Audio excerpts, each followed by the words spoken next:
this Friday to the third hour of Asia First. It's just after 9 a.m. for us here in Singapore and in Hong Kong. I'm Christine Chen. This hour, we're continuing to report the top international news stories as we're broadcasting live from our headquarters here in Singapore. Good morning. I'm Avril Hong covering the developments that move Asia's financial markets. Your headlines this hour.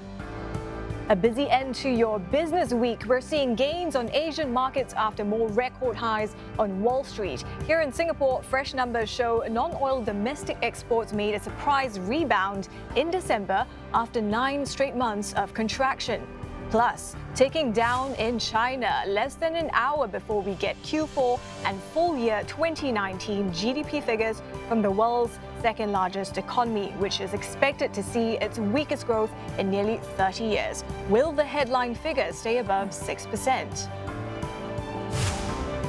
Now, more concerns today about that new pneumonia-like virus from China. The officials there confirm a second person has died in this outbreak. It first began last month in the eastern city of Wuhan. And in the United States, it's history in the making. The impeachment of U.S. President Donald Trump, that's formally begun.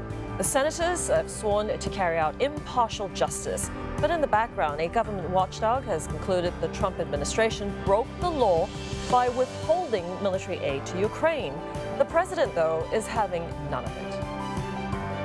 A hoax, a phony hoax, put out by the Democrats so they can try and win an election that hopefully they're not going to win. It was put out for purposes of winning an election. Our country is doing great. So much more still ahead this hour. Vietnam is about to host its first series of meetings today as the chair of ASEAN. High on the agenda is the trade pact known as RCEP, the Regional Comprehensive Economic Partnership, and the continuing disputes over territorial claims in the South China Sea. We have a special report from our correspondent in Vietnam. Plus, the Philippines bracing for a bigger eruption of this Taal volcano. Several municipalities have been placed there on a lockdown. These are the no-go zones to keep the residents away from sneaking back into their homes in the danger zone.